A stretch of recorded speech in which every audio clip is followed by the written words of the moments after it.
Everybody, thanks for your patience. We now have the results of this survey available. This was from the ADAM meeting. I just wanted to wait till that meeting had passed before sharing the results with the wider dermatology community. So I think a number of y'all know that I've got that dermatology tech course for clinical staff training. We've been doing that since about 2012, and I want to say that about 12,000 or so individuals have completed it. Now, many of those have since moved on to different jobs. So we had about 3,000 or so total emails that went out with the survey link, and then we also shared it on social media. And out of the 3,000 or so, about 630 submissions were received, which I thought was pretty good. The first set of questions were multiple choice, but the real benefit, I think, came from the open-ended question that we'll talk about here in a second. So amongst these first questions, I'll just mention what to me stood out. I was glad to see that the majority of individuals either like to love their job, but 27% in total described themselves as not liking their job, and really amongst those, in total, 23% of those completing the survey described themselves as hating their job. Of course, it probably shows a little bit of the bias of surveys in general. People who are content are probably a little less likely to complete a survey because they just don't feel like they need to air any concerns. And those who really feel like they have something to say or complain about, obviously they're more likely to complete the survey. But still, it was a pretty high number. 23% say that they hate their job.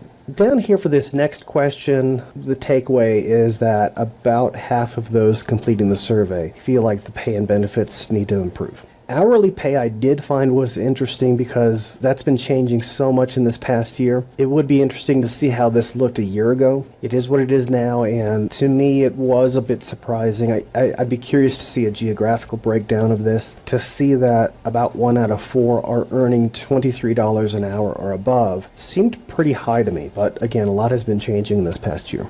Now, I was surprised that so few people were earning in this range here, especially new medical assistants, new derm techs. I feel like this is a pretty common starting salary. And then we have a little bit of a question about workload.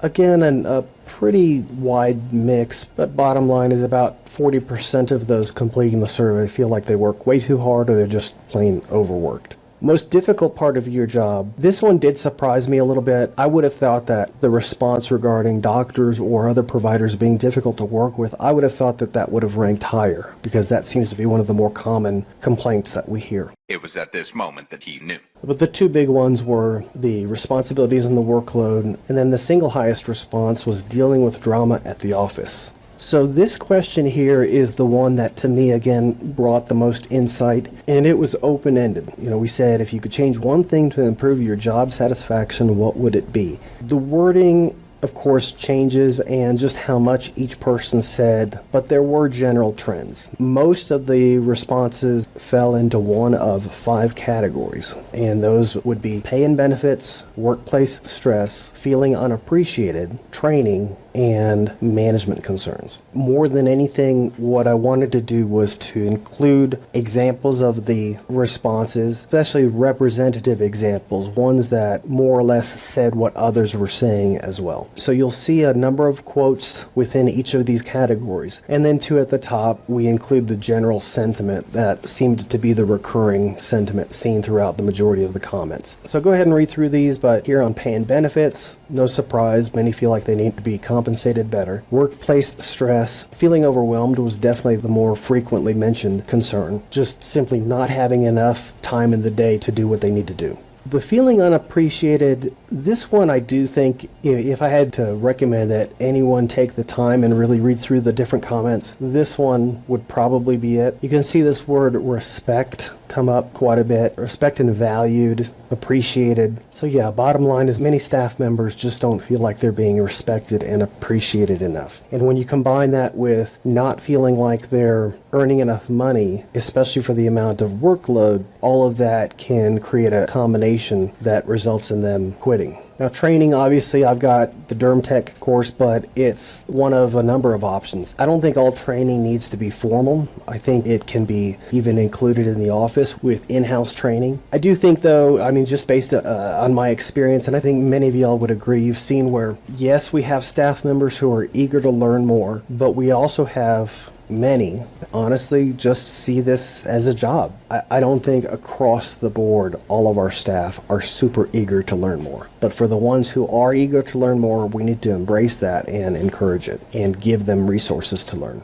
And then management concerns, no surprise here. Micromanagement. I would say micromanagement and fairness. So I think, as y'all know, it's a balance. We've all faced that situation where staff members don't want to be micromanaged, but sometimes we try to ease up on the micromanaging and things go by the wayside. So bottom line is for us to be vigilant and recognize that when someone is responsible and doing good work, we do need to ease back and extend a level of trust and not breathe down their neck and look over their shoulder for everything that they do.